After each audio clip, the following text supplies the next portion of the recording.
Então, pessoal, continuando, né, a última doença prevalente na infância de hoje, a gente vai entrar na desnutrição. A desnutrição energético-proteica ocorre devido a um desequilíbrio entre a oferta e a necessidade de macro e micronutrientes que ocasiona alterações no crescimento e nas funções metabólicas. Então, uma dieta saudável deve fornecer energia e também os monômeros na forma de carboidratos, gorduras e proteínas para as necessidades metabólicas do corpo. Isso vai gerar o quê? Se a energia vai gerar o ATP proveniente desses nutrientes, e também nós vamos conseguir gerar macromoléculas a partir da digestão desses nutrientes que a gente está assimilando, que é como nós vamos ter as unidades monoméricas para gerar essas macromoléculas. Além disso, a dieta também vai nos fornecer vitaminas e minerais que funcionam como coenzimas ou hormônios ou até mesmo componentes da matriz extracelular. Então, por que a gente tem que ter cálcio na nossa dieta, né? Micronutriente e tudo mais, fosfato? Porque ele vai compor a matriz extracelular, a matriz óssea. Então, é importante que ele esteja na nossa dieta.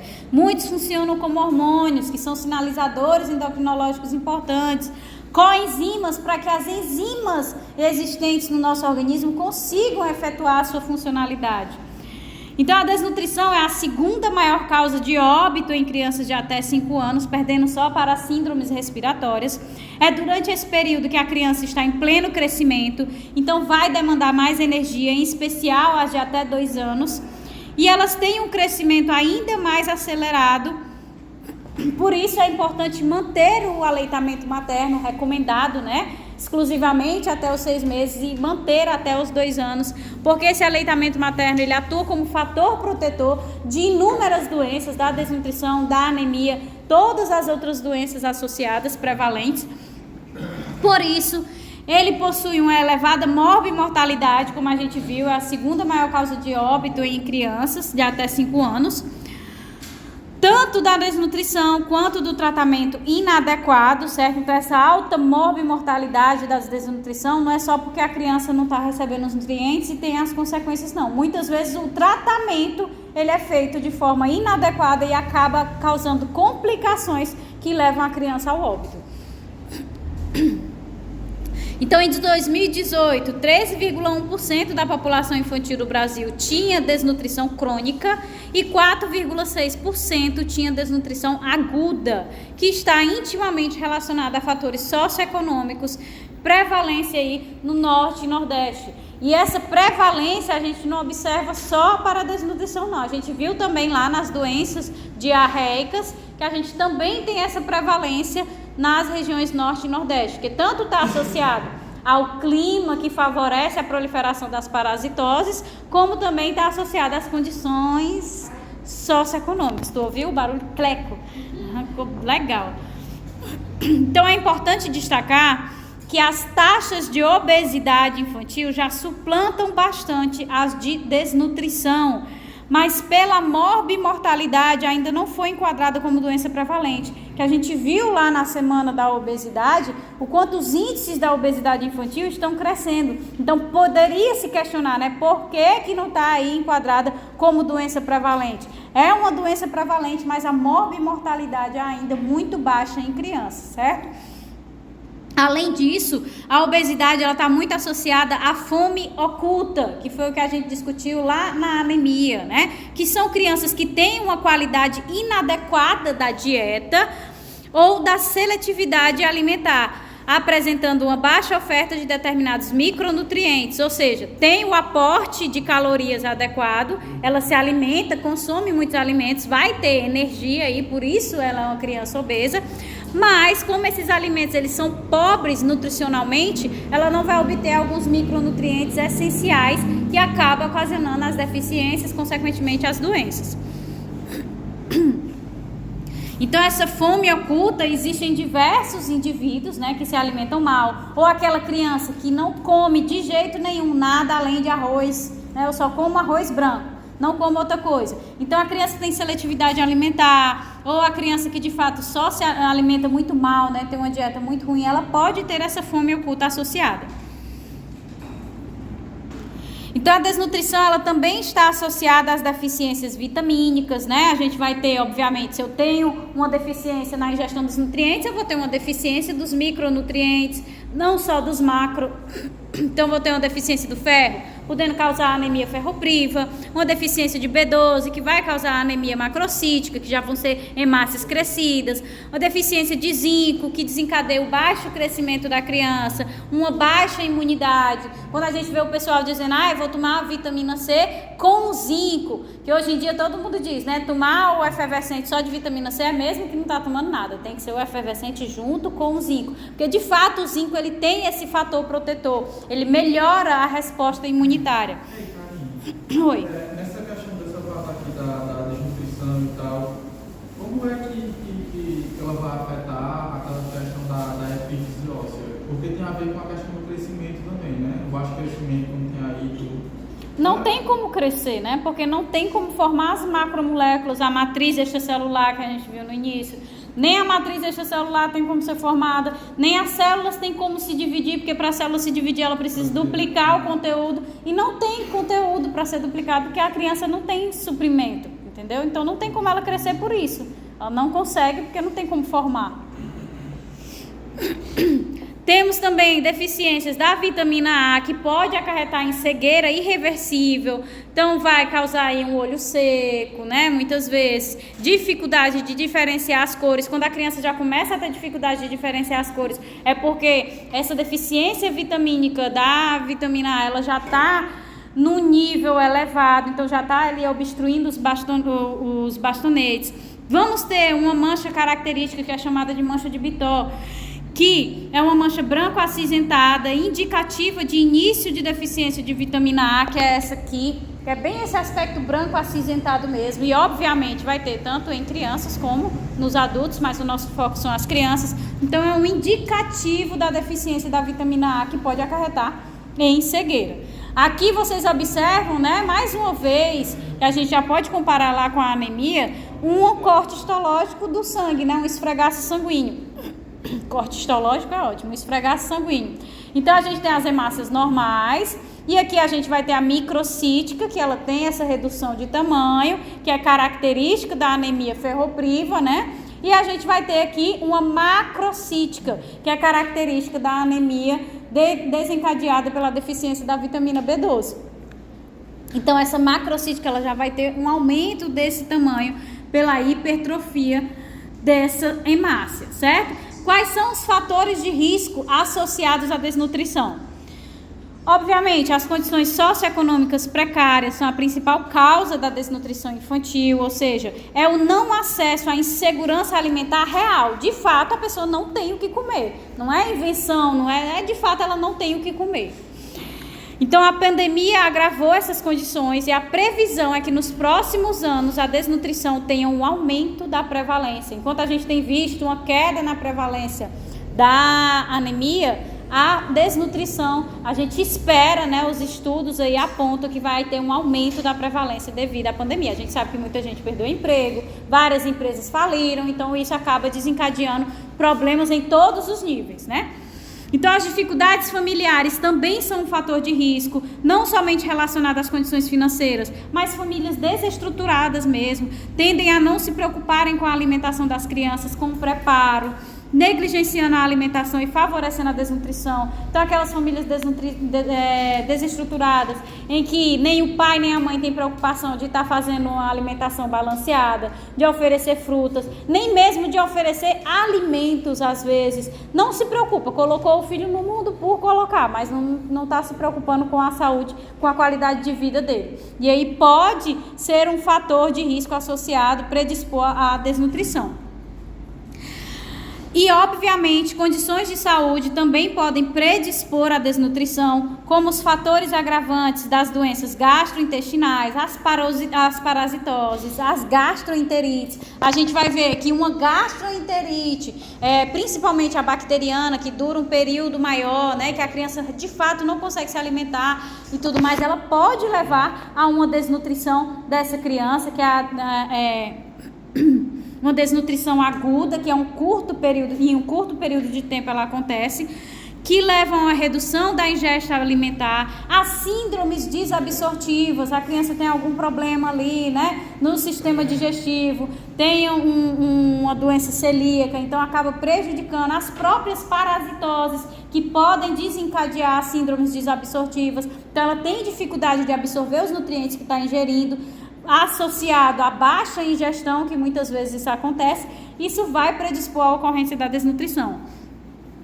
Perda de nutrientes por vômitos e diarreias aí, das gastroenterites, das parasitoses que provocam isso.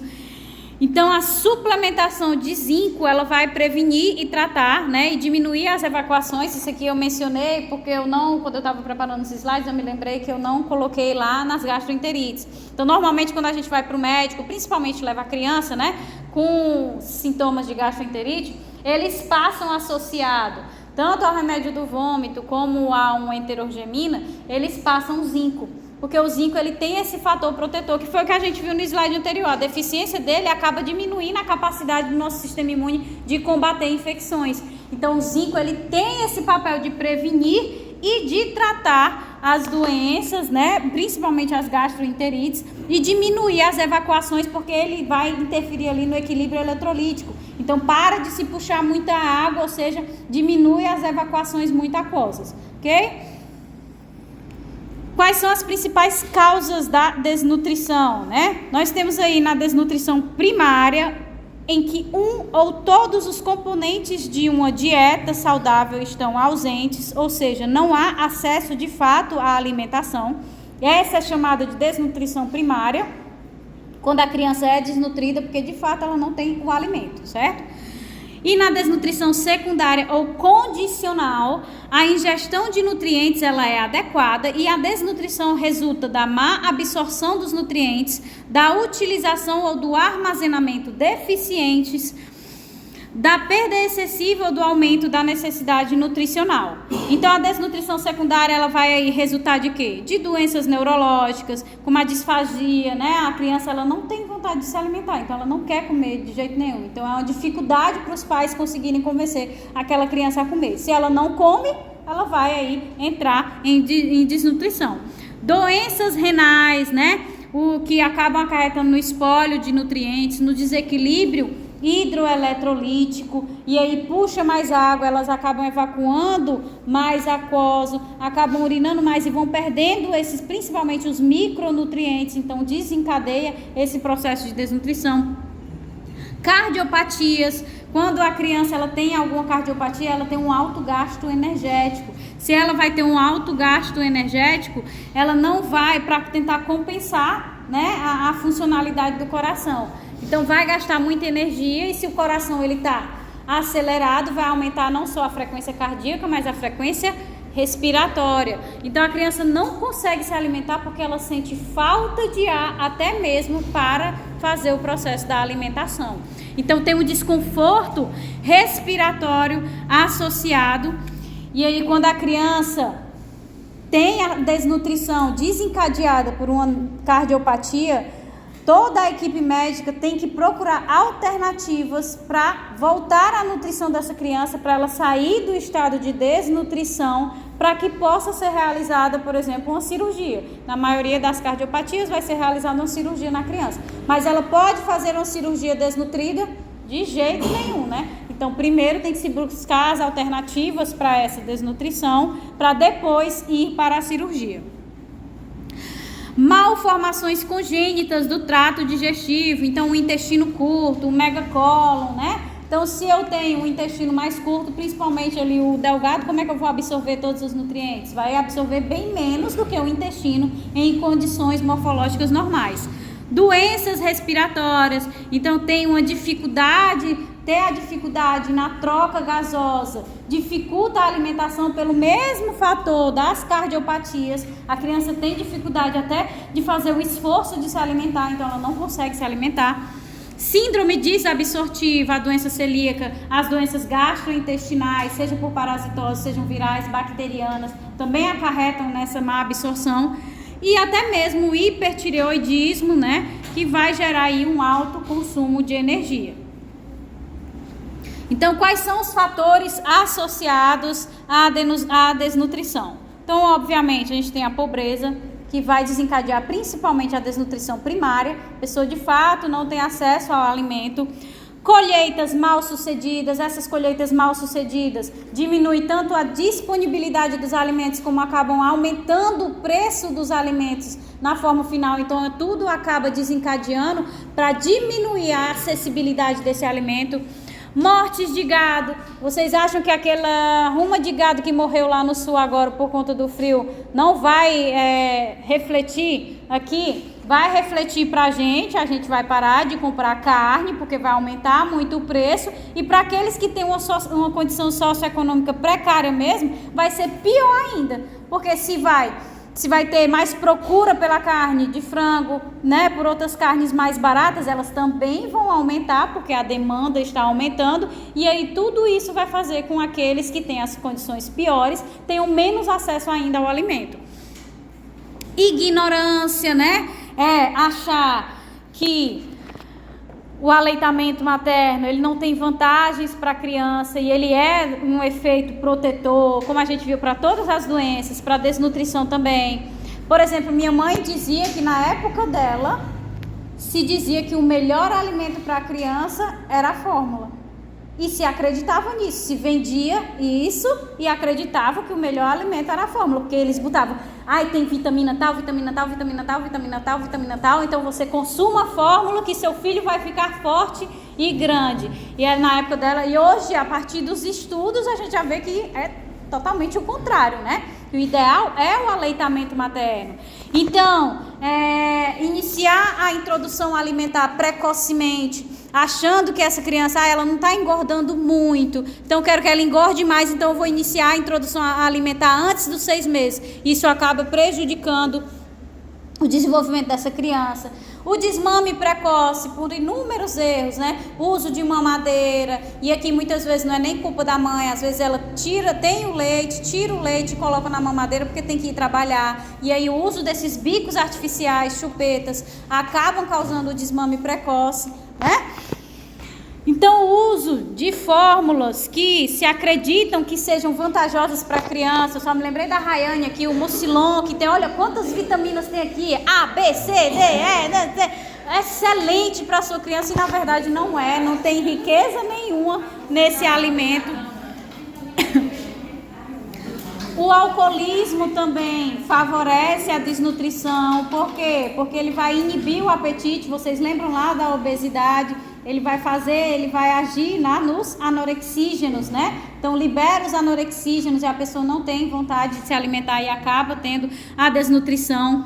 O conteúdo nutricional, a pessoa pode se alimentar muito, eu como muita coisa, como muito, mas tudo pobre em nutrientes. Então foi o que a gente acabou de dizer, mesmo uma pessoa obesa, uma criança obesa, ela pode ser desnutrida, porque ela não tem os nutrientes ideais para a sua manutenção. Temos também, obviamente, né, as restrições dietéticas autoimpostas, que é a anorexia, que a pessoa não ingere os alimentos por acreditar, está se vendo, né, ter a distorção de imagem. Temos a bulimia, que a pessoa come, mas ela induz o vômito para perder as calorias.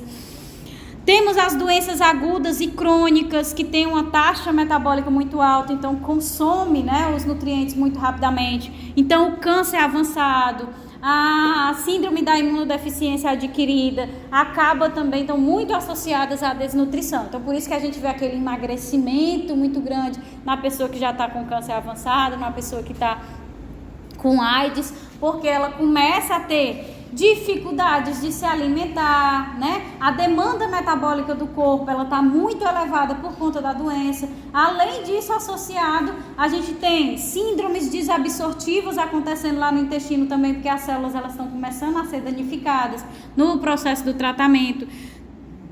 Tem a própria incapacidade da alimentação, que eu já mencionei, porque dói o estômago, as células também estão machucadas no processo da quimioterapia, o próprio câncer quando está metastatizado, né? Então tudo isso vai dificultar, então são fatores que predispõem à desnutrição. Então qual a fisiopatologia da desnutrição, né? Então inicialmente vamos aí ver as manifestações endocrinológicas da desnutrição.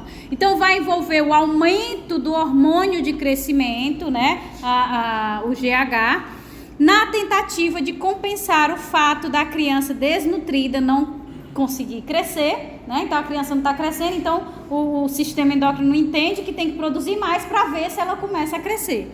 No entanto, o aumento desse hormônio não vai ter resultado, porque uma vez que a secreção das proteínas desencadeadoras não acontece. Que proteínas são essas? IGF-1 e IGF-BP3 são fatores de crescimento, certo? Que são responsáveis por desencadear a proliferação celular e o crescimento nas cartilagens de crescimento. Associado a isso, esse é o principal fator metabólico que a gente tem, mas associado a isso, a gente também tem o que eu acabei de dizer para o Fernando, né? Nós não temos os componentes para que esse crescimento aconteça.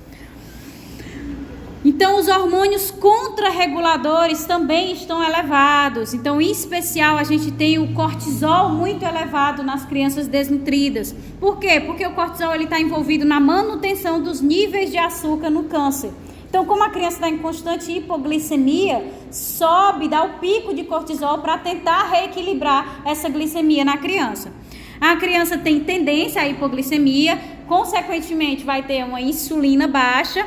E isso é muito importante quando for fazer o tratamento dessa criança, porque se for feito o tratamento de forma incorreta, pode levar ao óbito. Por isso que a desnutrição é a segunda maior causa. Além da doença, o tratamento incorreto muitas vezes desencadeia o óbito na criança. Então, as manifestações cardíacas, né? A criança, obviamente, ela vai apresentar um baixo débito cardíaco e também baixo tônus muscular. Se eu não tenho proteína, né, eu não tenho como formar nenhum tipo de musculatura, nem a musculatura esquelética, nem a cardíaca, nem a musculatura lisa que está ali formando os vasos. Consequentemente, se eu tenho um baixo débito cardíaco, eu vou ter uma baixa pressão arterial. E é importante no caso do tratamento endovenoso, né, quando a criança ela tem essa característica de estar com hipotensão, com a pressão muito baixa, que a tendência que a gente tem quando a gente vê uma criança desnutrida é tentar dar alimento, tacar alimento na criança ou até mesmo soro, né? Vamos dar o soro. Só que o que é que acontece? Se eu dou muito soro endovenoso para essa criança, eu vou aumentar essa pressão, porque se eu dou o soro, né, intravenoso, eu aumento a volemia, vou aumentar a pressão, certo? Só que aí eu boto um volume muito grande e o que é que acontece? Além de eu ter o problema aqui pela volemia, eu também tenho um tônus vascular que não é suficiente para conseguir carregar uma quantidade de sangue muito grande que vai ser introduzido via endovenosa. Então, se escolhe a via oral porque vai mais lentamente sendo distribuída para o sistema circulatório. Se você já tacar logo na via endovenosa o soro, aumenta o volume muito rápido, vai aumentar essa pressão arterial muito rápido, os vasos da criança estão tudo fininho lá, não vão aguentar a pressão e vão se romper. E aí pode levar ao óbito da criança, né? Tomar cuidado com o volume prescrito, né? Pois as crianças desnutridas não conseguem suportar o aumento demasiado da volemia.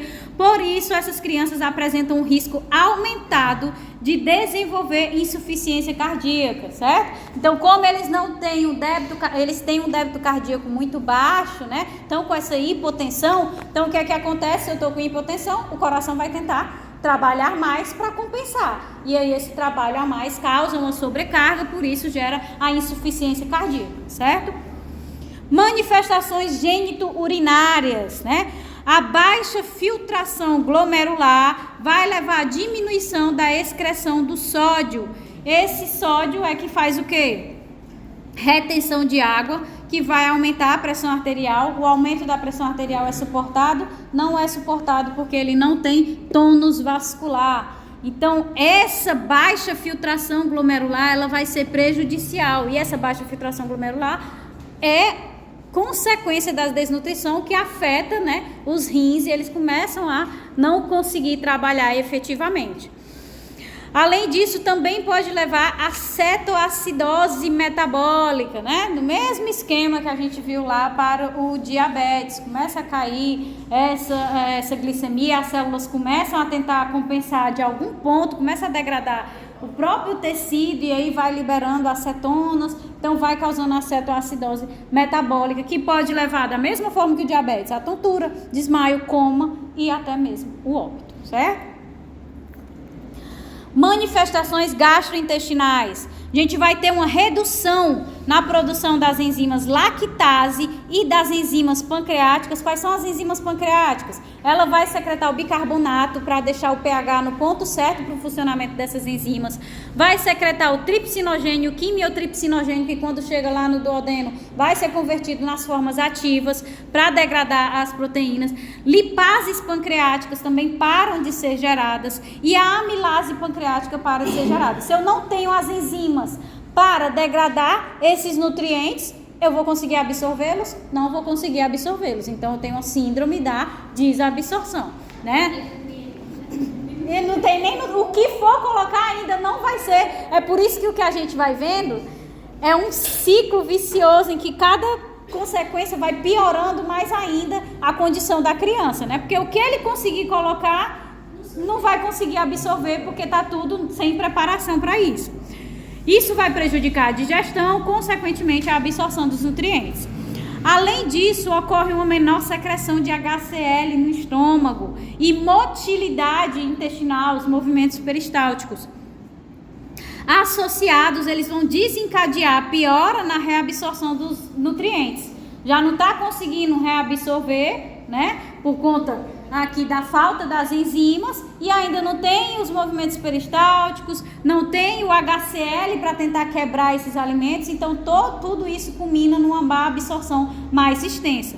Isso pode ainda ser agravado se essa criança tiver alguma infecção gastrointestinal, alguma parasitose, né? Então isso tudo vai agravar a situação da criança. Manifestações hepáticas. A falta de suprimento energético nas células hepáticas leva a lesões nos hepatócitos, obviamente, que podem desencadear a esteatose e a hepatomegalia na forma Kwashiorkor, que vai ser devido à deficiência de proteínas, né? Se eu tenho uma deficiência de proteínas e dos nutrientes de forma geral, eu vou reduzir a síntese proteica e a gliconeogênese, porque eu não tenho os precursores. Se eu não estou tendo os nutrientes, eu não vou ter precursores para a gliconeogênese. E isso vai impedir o suprimento alternativo de glicose. Então, de fato, a criança vai evoluindo para não conseguir ter nenhuma fonte de energia. Manifestações imunológicas. Crianças desnutridas são muito mais suscetíveis a infecções, certo? Obviamente, né? Então, a atrofia dos órgãos linfóides, se eu não tenho nutrientes, esses órgãos não vão conseguir se manter. Então, eles começam a atrofiar para reduzir a taxa metabólica basal deles. Então, esses órgãos linfóides atrofiados impedem que ocorra uma resposta adequada da imunidade, principalmente da imunidade adquirida, né, que leva mais tempo, consequentemente não apresenta aí uma leucocitose. Mas o hemograma, ele não vai ser um parâmetro para a desnutrição. Por quê? Então a atrofia, eu estou tentando me lembrar porque eu esqueci. Isso, vai cair tudo. Então não é parâmetro para a desnutrição. Então assim as infecções são reincidentes e são mais graves nos indivíduos com a desnutrição. Temos ainda as manifestações metabólicas. O metabolismo basal, ele é muito baixo, né, que é o processo de adaptação das células, assim como cai a atividade da bomba de sódio e potássio, causando um desequilíbrio eletrolítico. Isso vai acarretar em quê? Nos sintomas de sonolência, dores de cabeça, enjoo, vômitos, certo? Temos ainda manifestações de pele e fâneros, né? Pelo, cabelo, a unha. Alterações de pele e fâneros devido à baixa síntese proteica. Se o fígado está prejudicado, lá nas manifestações hepáticas dos hepatócitos que não estão recebendo energia, ele tem uma baixa ingestão de aminoácidos e é lá que ele consegue fazer o ciclo da ureia, tudo mais, para manter a reciclagem dos aminoácidos, que são o quê? Os monômeros das proteínas. Se eu não tenho esses aminoácidos, eu não tenho como formar proteínas. Então, devido à baixa síntese proteica, eu vou ter essas alterações na pele e nos fâneros. Da perda de gordura subcutânea e retroorbitária. Então, na maioria dos indivíduos, a gente vai ter aquele olho bem fundo, né? Por quê? Porque não tem nenhuma gordura ali presente mais. Os bracinhos, principalmente no marasmo, né? A gente vai ter os bracinhos bem murchinhos, porque não tem nenhuma hipoderme embaixo, não tem o tecido muscular também, porque tudo foi já consumido. O corpo, ele começa a consumir os nutrientes do próprio organismo, né? Para tentar suprir a falta de energia. Atrofia da pele, secura se eu tenho, por exemplo, todas as pessoas vão ter a descamação da pele, né? Acontecendo frequentemente, é o que acontece normalmente. Se eu não tenho energia para realizar a divisão das células, para repor aquela camada da epiderme, eu vou ter regiões com atrofia, que é pela falta de nutrientes.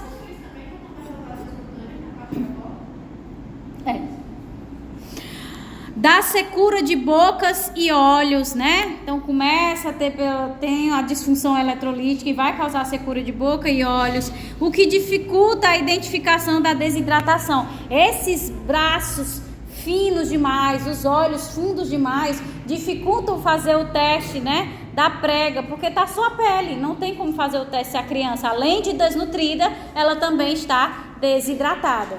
Então é difícil de identificar.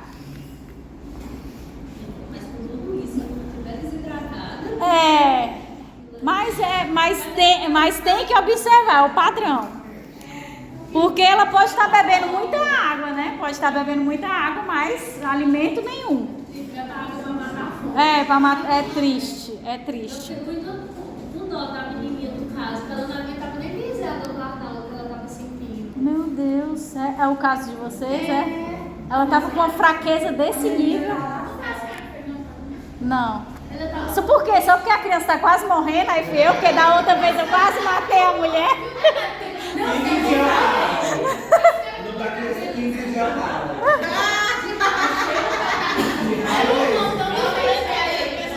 Por quê? Diretamente do chão.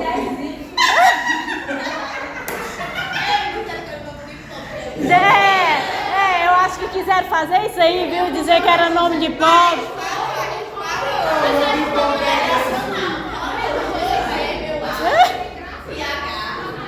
É um H, um Y, um W.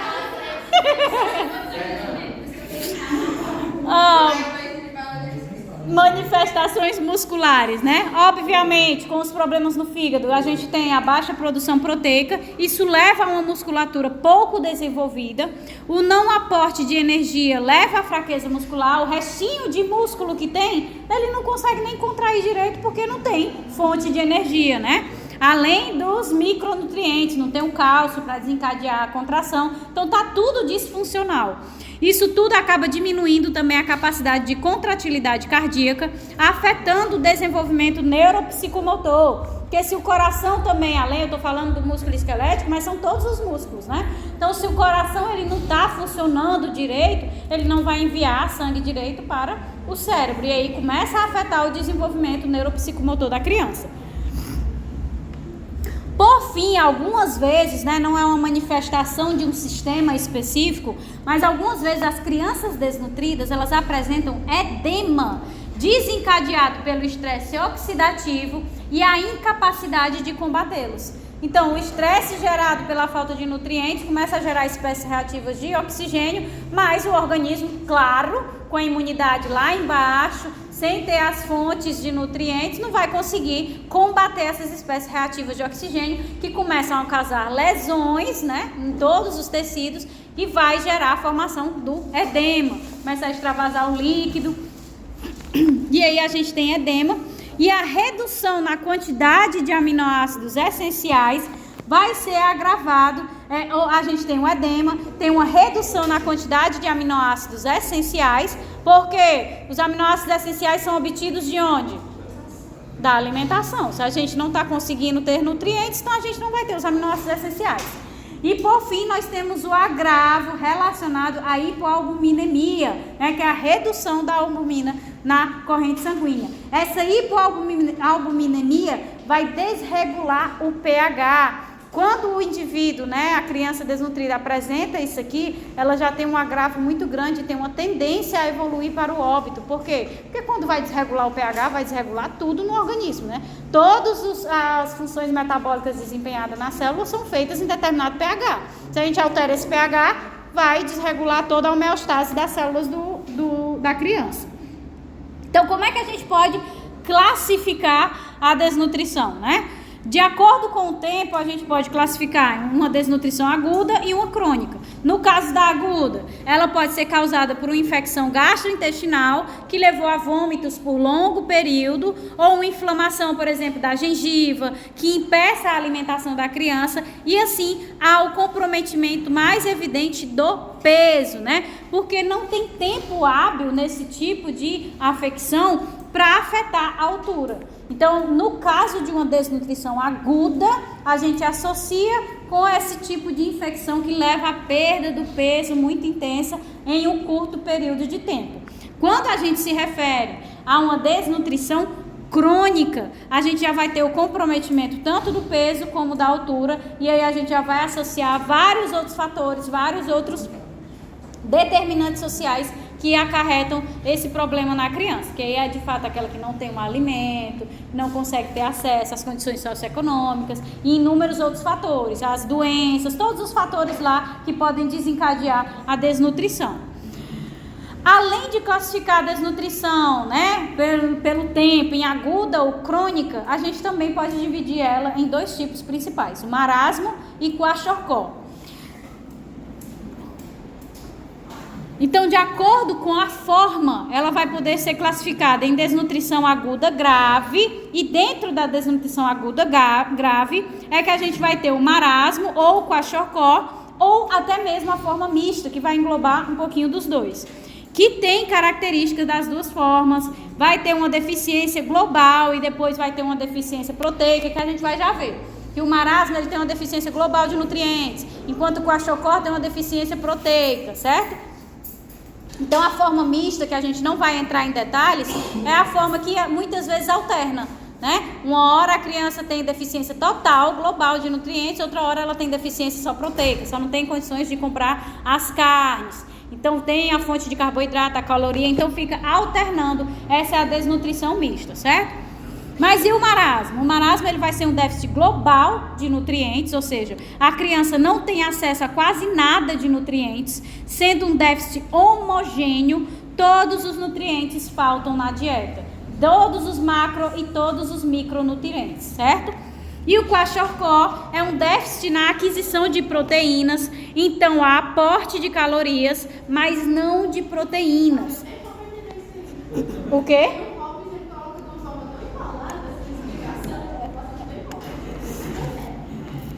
Então, é característico de crianças africanas quando iniciam a introdução alimentar, que é predominantemente a farinha, né? Então, as mães, elas engravidam, né? Tem uma gestação uma atrás da outra, e quando chega o segundo filho, ela tira, lá eles dão de mamar até quando puder, né? Porque a mãe também está desnutrida, né? Mas ela dá de mamar até quando puder, porque sabe que não tem a fonte de alimento.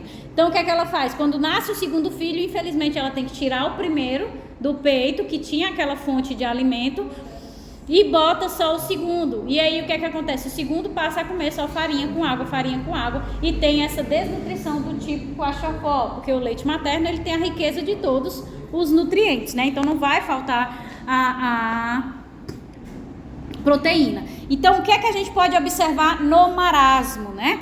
São as crianças que têm um déficit global de nutrientes, como eu já falei, atinge principalmente os menores de 2 anos, e o fenótipo envolve crianças extremamente emagrecidas, com costelas aparentes, braços e pernas sem tecido subcutâneo, então praticamente não tem tecido muscular, praticamente não tem tecido adiposo, certo? Os olhos são fundos, porque não tem nada aqui para preencher essa região, não há gordura para preencher a região ocular. Então, como afunda, o olhar é muito vivo, porque está bem fundo, então o globo ocular ele acaba se projetando um pouco para fora. A face é simiesca, o que a gente chama de uma face triangular, porque não tem praticamente nada de bochecha aqui, então fica só mesmo como se fosse o crânio, né? Quase que pregado no crânio. As dobras de pele, elas se formam bastante. Então, como não tem tecido muscular, não tem tecido adiposo, não tem nada na região subcutânea, a pele ela começa a se dobrar, porque não tem nada para preenchê-la. Então, a gente tem muitas pregas de pele, certo? Cabelos finos e quebradiços. Se eu não tenho proteína, se eu não tenho macronutriente nenhum, como é que eu vou formar cabelo e unha, né? Irritabilidade, obviamente, a pobre da criança está morrendo de fome, então ela fica extremamente irritada. A gente fica irritado quando está com fome só de não tomar café. Imagina a criança que está sem comer já há alguns dias. Comportamento faminto, quando alguém fornece algum alimento, é aquela característica do desespero, né? De ir, de pegar mesmo, de jogar no chão, que eu já vi vídeos horríveis das pessoas que jogam na areia, né? Ali aqueles vídeos da África, né? A pessoa vai com areia e tudo e come o desespero para tentar se alimentar, é horrível. Não gosto nem de pensar. Então, o fenótipo de extrema magreza está muito associado ao cortisol elevado, que foi que a gente viu lá no início das modificações endocrinológicas. Para tentar manter a glicemia equilibrada, o cortisol vai lá para cima. Então, esse cortisol elevado, ele sinaliza para a degradação da proteína muscular e dos adipócitos, no intuito de fornecer energia para a criança. É uma resposta adaptativa. Então, não tenho glicemia, eu não estou recebendo glicose. Então, tem um restinho de músculo aqui, tem um restinho de tecido adiposo, bora degradar, bora comer isso aí para tentar dar algum nutriente para essa criança. Então, o cortisol aumenta para sinalizar para isso, certo? Então, as características. O olho fundo, né? E aí, consequentemente, ele fica com aquele aspecto ocular bem vivo, certo? Tem uma magreza extrema, então os bracinhos é praticamente a pele, é o que se fala mesmo, pele e osso, né? Porque não tem tecido subcutâneo, tanto as pernas como os braços. As costelas são totalmente aparentes, a gente consegue tocar completamente as costelinhas.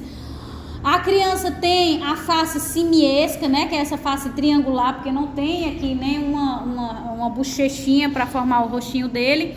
Então aqui, né? As fotos reais que a gente vê é esse aspecto, é uma magreza extrema nessas crianças. E o que é que muda para o kwashiorkor, né? São crianças que têm o déficit proteico, como eu já disse, normalmente é chamada de doença do primogênito, porque com a chegada do irmão ele para de mamar e passa a comer apenas os alimentos ofertados, que são ricos em carboidratos, que é o caso da farinha com água. Nesse caso, ele já vai ser mais prevalente nas crianças maiores de 2 anos, né? Que é o intervalo que a gente tem ali entre uma criança e outra nascendo, normalmente, quando não se tem os métodos preventivos e etc. Então, está menos associado à magreza, uma vez que eles recebem calorias, eles só não recebem as proteínas. Então, o rosto, ele vai ser redondinho, é o que se chama de face de lua cheia, certo? A barriga, ela vai ser edemaciada e isso atrapalha muito o diagnóstico, porque mascara a perda de peso. Não tem muita perda de tecido muscular, né? O braço, ele não é só a pele e o osso, ele tem um restinho de tecido subcutâneo ali nos braços e nas pernas. Apresenta muitas manchas na pele e nos cabelos, então a gente tem alterações de coloração na pele e no cabelo, por isso que tem as alterações cutâneas e também no cabelo, é tudo manchadinho na criança que tem o kwashiorkor.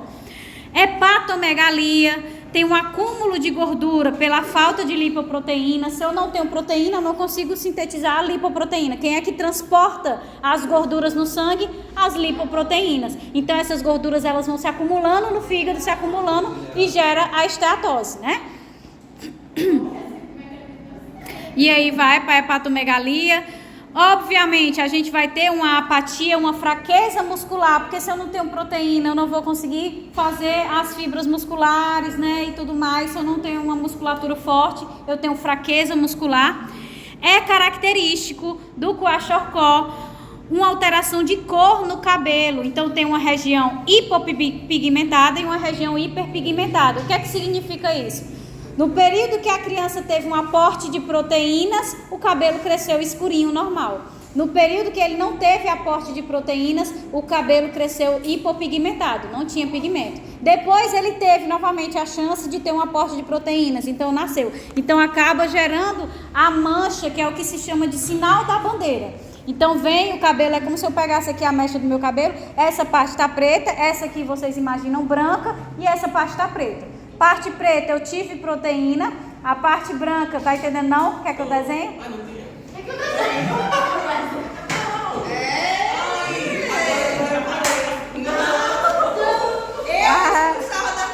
Agora não foi legal, não foi legal.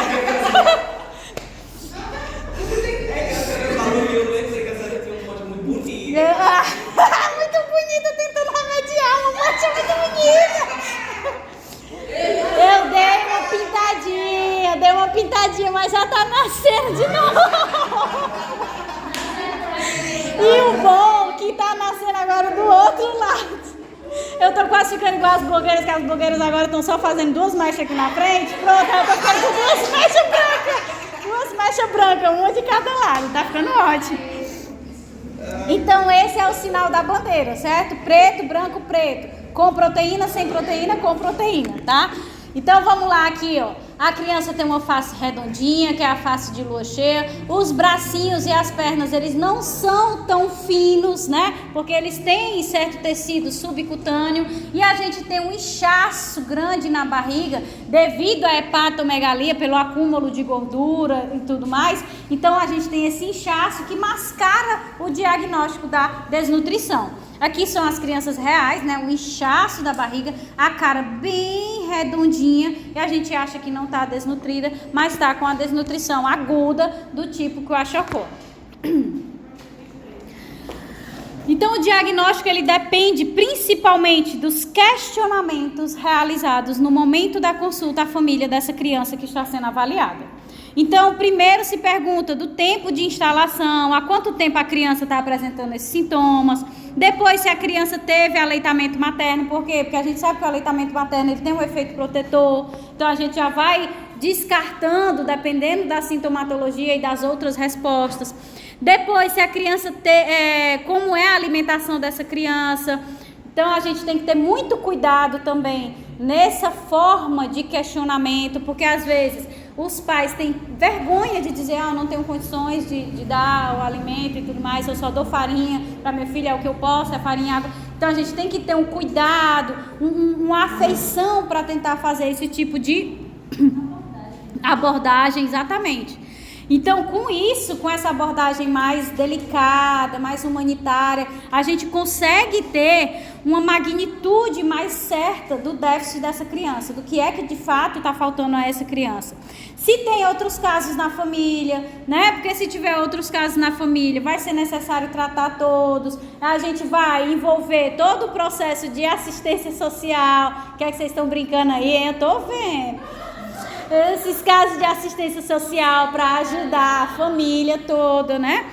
Saber se as condições socioeconômicas são precárias, porque aí tem que entrar nos programas do governo, isso não só aqui no Brasil, mas todos os outros países. E a partir daí associar os serviços sociais, os serviços de prevenção, o acompanhamento de saúde para melhorar a qualidade de vida dessa família. E saber se há doenças associadas, porque é importante classificar se essa desnutrição é uma desnutrição primária, que a criança não está tendo alimentação, só isso, ou se é uma desnutrição secundária, que ela tem alguma doença que está desencadeando a desnutrição, certo? Então, além dessa entrevista, desses questionamentos, obviamente os exames físicos também são muito importantes. Então, a antropometria, tá conseguindo ver, não? Não, mas só para ter uma ideia dos exames. Então, a antropometria, a gente tem que fazer o acompanhamento do peso, tem que fazer o acompanhamento da estatura, do perímetro cefálico, né? As pregas cutâneas, que nem sempre está disponível um adipômetro para a gente fazer esse tipo de medida. Tá vendo? É difícil ter um adipômetro. Aí não consegue fazer essa determinação. Tem também a circunferência do braço, que é o que é utilizado universalmente, né? Então, o mais fácil é o quê? Vai ter uma balança para pesar a criança? Não vai ter uma balança. Então, o que tem na melhor das hipóteses é fazer a medida da circunferência cefálica ou da circunferência do braço. Porque a circunferência do braço é o que é mais escolhido, por exemplo, pela Organização Mundial da Saúde, que ela também, além de ser simples, dá um resultado eficaz, ela é mais bem recebida pelas crianças. É muito mais fácil, em vez de você pegar a cabeça da criança e tentar ficar medindo, né? Você pegar só o bracinho dela e medir. Se a criança já tiver num caso evoluído de desnutrição e tiver acamada, é mais fácil fazer a medição do braço, da circunferência do braço, numa criança acamada.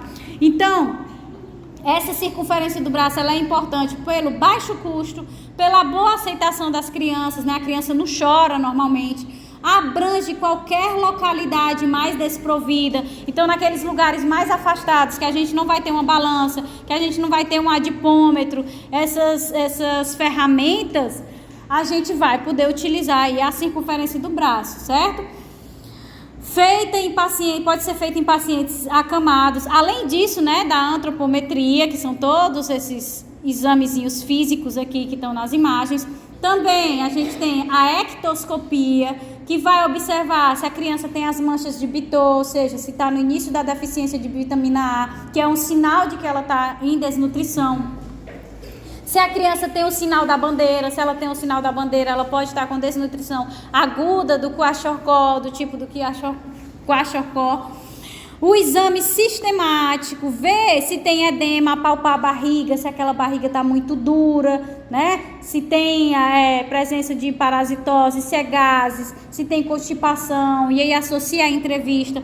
O comportamento, essa criança é uma criança extremamente irritada ou é uma criança apática? E aí, se você já tiver o diagnóstico da desnutrição, se for uma criança extremamente irritada, você já associa com o marasmo, né? Com a criança apática, você já associa com o Kwashiorkor, certo? A do marasmo é que ela é mais desesperada por comida, então ela é mais irritada. E a apática, ela é mais associada ao Kwashiorkor. Vai ter também DNPM, né, o desenvolvimento neuropsicomotor, avaliar se tem prejuízos no desenvolvimento neuropsicomotor, ou seja, observar os marcos de desenvolvimento que estão sendo atingidos. Aqui no nosso país a gente tem, né, cada criança que nasce sai com a sua cadernetazinha do Ministério da Saúde para ir acompanhando os marcos de desenvolvimento. Então tem que ir observando se a criança está atingindo esses marcos. Então tudo isso é parâmetro para a construção do diagnóstico da desnutrição. Assim como o diagnóstico, né, da entrevista, os exames físicos, a gente também tem os exames clínicos. Então é pedir um hemograma, fazer o esfregaço sanguíneo para detectar anemia, se essas hemácias estão macro, estão micro, se essas hemácias estão hipocrômicas ou não. Fazer a dosagem de vitaminas, de glicemia, pedir um sumário de urina, uma urinocultura, uma gasometria. Sorologias. Nossa, eu estou desconfiando de desnutrição, eu vou pedir uma sorologia, por quê? Porque, como eu falei lá no início, você predispõe que uma criança desnutrida, ela tem alguma infecção, né? Por quê? Porque as manifestações imunes é o quê? O sistema imune, ele não está tendo capacidade de responder a nenhum tipo de infecção. Então, você já diz que a criança está com algum tipo de infecção e faz essas sorologias. Exames de fezes para detectar se ele tem alguma parasitose, que está contribuindo para essa má absorção. Radiografia, o nível de albumina, né? Quando esse nível de albumina ele está muito baixo, como eu falei anteriormente na hipoalbuminemia, já vai ser um nível muito mais grave de desnutrição, que é associada à desnutrição crônica. O nível da transferrina, obviamente a transferrina, né? Que está ligada ou não ao ferro, para também associar à presença da anemia ferropriva. Então, no Brasil, todos esses exames fornecem informações para a construção dos valores das porcentagens de adequação, que podem ser calculados pelas técnicas de Waterloo ou de Gomes. Para a OMS se usa a relação normal de peso por altura e a circunferência do braço apenas, certo? Aqui no país a gente vai usar essas porcentagens de adequação pelas técnicas de Waterloo e Gomes. Então, na técnica do Gomes, ele vai comparar o peso da criança avaliada com o esperado no percentil 50. Então, avaliando o risco de morbimortalidade, a gravidade da desnutrição. Então, quando você pega, né, vou já mostrar para vocês, mas quando a gente tem o bebezinho que eles dão a caderneta da criança, lá no final tem os gráficos, né, de peso, de altura, tudo o que é esperado com as curvas ideais. Então, esses cálculos que são feitos a partir dessas técnicas diferentes é para ver se o seu bebê ele está atingindo os marcos que são esperados. Na técnica de Waterloo, em vez de se checar principalmente o peso, vai se observar o quê? Ele vai comparar tanto o peso quanto a altura, certo? Onde a altura vai ser comparada ao esperado pela idade, ou seja, aquela esperada pelo percentil 50, que é a mediana. E o peso vai ser comparado com o peso esperado para aquela altura. Então, primeiro a gente tem que fazer o cálculo da altura para então fazer o cálculo do peso. Já no caso do Gomes, a gente já faz direto o peso e só considera ele. No caso do Waterloo, primeiro faz a altura para depois ver o peso que é esperado para aquela altura. Então, como é que seria mais ou menos esse cálculo? Isso aqui é só para vocês terem uma noção e conseguirem associar com o gráfico, tá certo? Então, no caso do Gomes, peso da criança sobre o peso esperado para a idade, aí no percentil 50. E é importante que nesses livrinhos, cada sexo, né, seja feminino ou masculino, ele tem um percentil diferente, né, um percentil esperado. Então, vamos supor, faz aqui o cálculo da porcentagem. Então, se a porcentagem der acima de 90, essa criança tá bem, né? É eutrófica, tá tudo certo. Se a porcentagem ficar entre 76% e 90% do que é esperado, ela tem uma desnutrição leve ou desnutrição de grau 1. Se ficar entre 61% e 75%, desnutrição moderada ou de grau 2. E se for menor ou igual a 60%, desnutrição grave ou de terceiro grau, certo? Por que é importante fazer a classificação dos graus de desnutrição? Porque os tratamentos eles vão mudar à medida que a gravidade muda. Diabetes e hipertensão, justamente o diferencial do tratamento, quando dá um valor limite, eu enquadro no mais grave, né? Exatamente.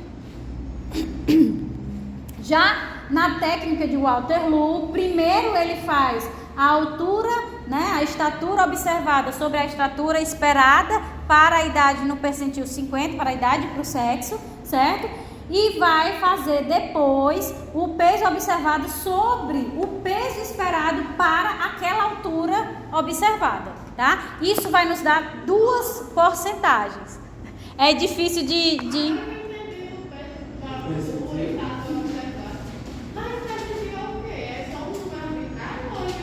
Não, foi construída ao longo do tempo, a média. A maioria das crianças, quando chega ali com 6 meses, ela tem em torno de 6 quilos. Então, o P50 é 6 quilos para 3 meses de idade. Então, é isso que se estabelece. Que é esses gráficos que eu vou já mostrar para vocês, que toda mãe recebe quando tem um bebê. Então, vamos lá. Então, vamos supor aqui, né, que a estatura observada pela estatura esperada, dentro do percentil 90, se ela for acima de 95 e o peso também for acima de 95, significa que a criança, ela está normal, está eutrófica, né? Já que se o peso ele for menor do que, se o peso ele for menor ou igual, maior ou igual a 90, o peso ele está eutrófico. No entanto, aqui ó, menor ou igual a 95, vai estar a estatura não está eutrófica. Então ele tem uma desnutrição, mas é uma desnutrição pregressa. Por quê? Porque só está porque afetou a estatura, né? Então ela já vem de muito tempo. Lembra que a gente falou que uma desnutrição aguda vai afetar o peso e a crônica vai afetar o peso e a estatura? Então, se o peso ele já está normalizado e o que foi afetado foi só a estatura, é porque foi uma desnutrição anterior, né? Aqui, quando o peso está no percentil abaixo de 90 e a estatura está acima de 95, é uma desnutrição atual. Por quê? Porque alterou o peso, mas a estatura ainda não foi alterada. Ela está dentro da normalidade, acima de 95%, certo? Já quando afeta os dois, né, o peso foi afetado e a estatura também foi afetada, está abaixo de 95%, a gente tem uma desnutrição crônica. Vocês conseguiram compreender? Eu só não consegui aquela parte do Como assim? O peso estava de nutrição, mas a altura não. É porque assim, ó, você olha a tabela assim, o que é normal para a estatura? Está acima de 95%. Esteve abaixo de 95%, a estatura não está legal, certo? O que é normal para o peso? Está acima ou igual a 90%. Se está acima ou igual a 90%, está normal, está legal. Faz uma combinação assim, ó, tipo, batalha naval. Se tiver abaixo de 90%, o peso não está normal. Então, se eu tenho aqui o peso normal e a altura normal, o indivíduo está bem, né? Se eu tenho aqui o peso normal, mas a altura não está normal, eu tenho que esse indivíduo teve uma desnutrição anterior, certo? Aqui eu tenho o peso anormal, mas a altura está normal. Se não afetou a altura ainda, é uma desnutrição atual, uma desnutrição aguda. E aqui, se eu afetei tanto o peso como a altura, eu tenho uma desnutrição crônica, certo? Então esses são os gráficos que a gente encontra. Eu botei das duas cores, porque é assim que a gente sai. Se você tem uma menina, você sai com rosinha. Se você tem um menino, você sai com o azul. E aí vem essas curvas, ó. Esse percentil 50 é essa curva verde que eu estava falando. É em relação ao percentil 50, porque a média é a maioria, certo? Então quando sobe ou quando desce, é o que o Matheus sempre teve na linha preta. Sempre foi grande demais e gordo demais, né? Ele foi normal. Então ele sempre teve aqui na linha preta, mas ninguém nunca me falou nada, não. Não. Então, a gente vai observar com aqueles cálculos se o nosso bebê está se enquadrando. Então, aqueles cálculos, aquelas técnicas são utilizadas para construir esses gráficos. Então, todo ano vai atualizando. Então, eu chego aqui, meu bebê com 1 ano, ele está dentro do normal, ele está lá em cima ou ele está lá embaixo. Se ele estiver lá embaixo, é sinal de desnutrição, né? Certo? Exatamente. E qual vai ser o tratamento, dado o diagnóstico, né? Identificou que a criança tem desnutrição, qual vai ser o tratamento, né? O tratamento da desnutrição, ele é muito importante, uma vez que quando feito de forma errada, como eu venho repetindo, né? Ele pode complicar muito e até evoluir para o óbito da criança. Por isso, deve ser feito por uma equipe multiprofissional. Tem que ter o médico, tem que ter o enfermeiro, tem que ter o assistente social, porque na maioria das vezes a gente tem, né, os problemas sociais por trás desse processo. Tem que ter o fisioterapeuta, que o processo de reabilitação dessa criança precisa desse profissional. Então, são inúmeros outros profissionais associados. E aqui eu nem coloquei agente de saúde, que vai lá na casa, tudo, né? Então, é uma equipe, de fato, multiprofissional. Deve ter disponibilidade de internação para as crianças graves, porque em casa é pouco provável que ela consiga se recuperar e tende a evoluir para o óbito. Então, a partir do momento que se faz aqueles cálculos e identifica desnutrição grave, tem que internar a criança. E para que se interne a criança, tem que ter o leito, né? Em casos menos graves, a gente pode fazer o tratamento em casa, no entanto, tem que manter o acompanhamento constante. Então, o agente de saúde vai ficar sempre indo lá buscar, e caso não volte, aí é que ele vai mesmo atrás, certo? Segundo a Organização Mundial de Saúde, o tratamento dos casos graves que são feitos com internação, ele deve seguir aí 10 passos principais. Esses 10 passos, eles são divididos em 3 fases, certo? Os 7 primeiros, eles envolvem a primeira fase, que é a fase de estabilização. Então, nessa fase, o paciente, ele tem um elevado risco de óbito, né? Então, ele tem uma probabilidade grande de morrer. Então, esses 7 primeiros passos focam na sobrevivência da criança, certo? Na segunda fase, ela vai englobar os próximos 2 passos, que aí sim eles vão focar no ganho de peso dessa criança. Que a gente tem a tendência, a criança está desnutrida, depois vamos dar alimento para ela, vamos tentar fazer ela engordar. Não é o momento, a gente tem que resolver todas aquelas manifestações que eu mencionei anteriormente, fisiopatológicas, para depois iniciar o processo de engorda dessa criança. Essa segunda fase é a fase chamada de reabilitação. E a última fase, que consiste no último passo também, é chamado de acompanhamento ambulatorial, que é justamente isso, é quando a criança tem alta, mas ela precisa ficar sendo acompanhada para quê? Para que ela não retorne ao lugar que ela estava, ou seja, ao estado de desnutrição. Então, quais são esses passos, né? Nós temos aí esses 10 passos divididos nas fases. Os 7 primeiros consistem na fase de estabilização, que é onde há um risco elevado de óbito para a criança. Os outros 2 passos consistem na fase de reabilitação, que é quando se faz a criança engordar. E o terceiro passo é o passo que consiste na terceira fase, que é a fase de acompanhamento, que é quando a criança tem alta e fica acompanhando para que ela não retorne. Então, o primeiro passo vai ser tratar e prevenir a hipoglicemia.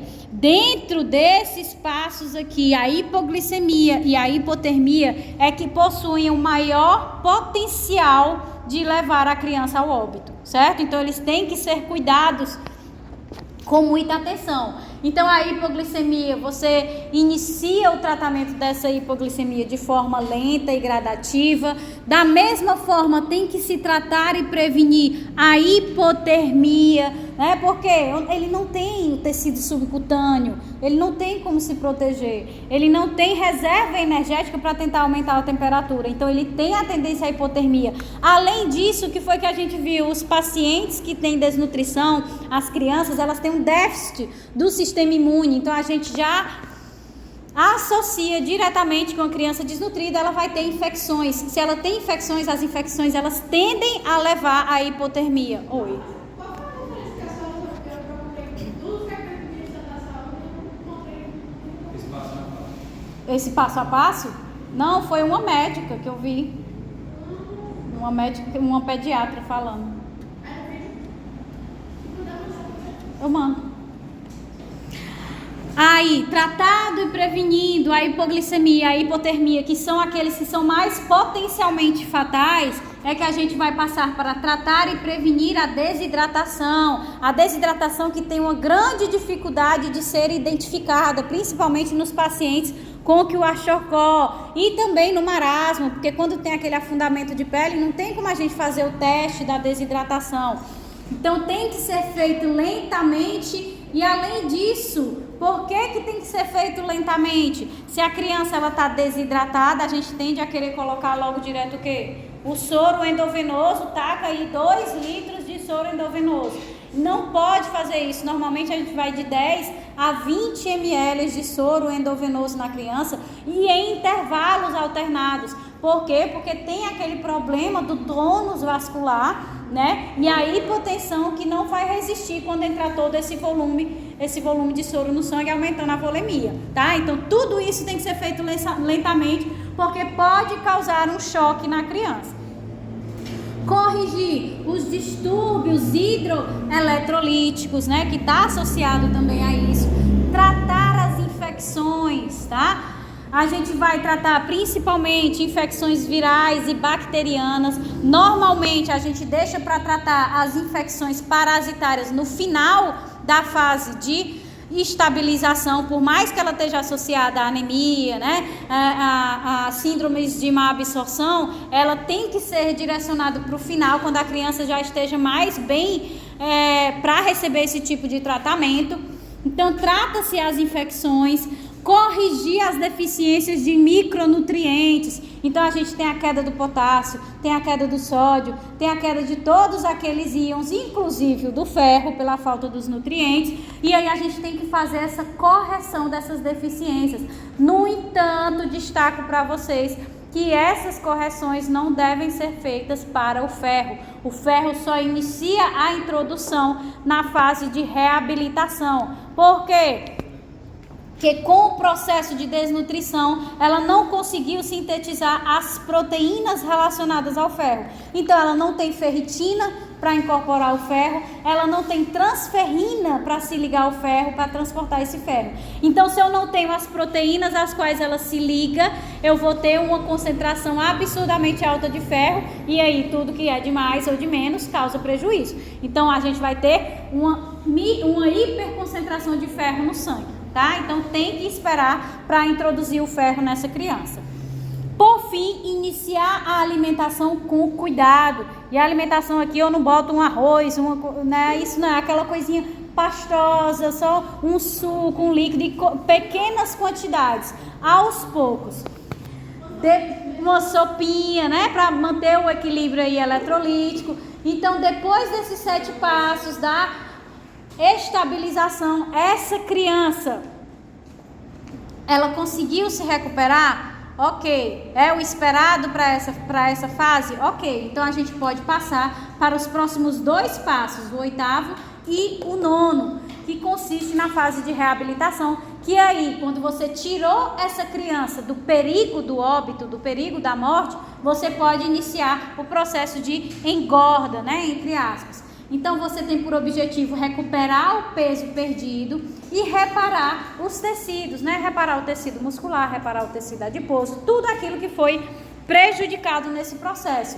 Então, tem por intuito ajudar que essa criança ela tenha um crescimento rápido, né? Também, além disso, além de recuperar o peso perdido, tem por objetivo a fase da reabilitação estimular o desenvolvimento emocional e sensorial. Nós vimos que a gente pode ter grandes perdas no desenvolvimento neuropsicomotor. Então, quando a gente começa a recuperar essa criança, a gente também tem que tentar recuperar esse desenvolvimento dela. Só que esse desenvolvimento não está só associado ao neuropsicomotor, também está associado ao emocional. Ela passou por momentos muito difíceis. Então, você tem que, através do afeto, do estímulo, da recreação e do cuidado, né, do próprio tratamento, ajudar essa criança a melhorar, a sair do estado de desnutrição.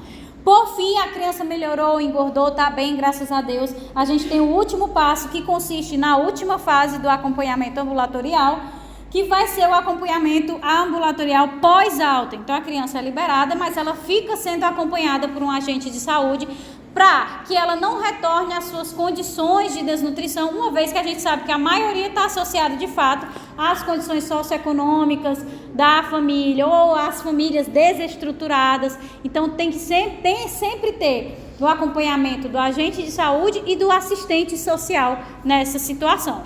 Tranquilo, pessoal?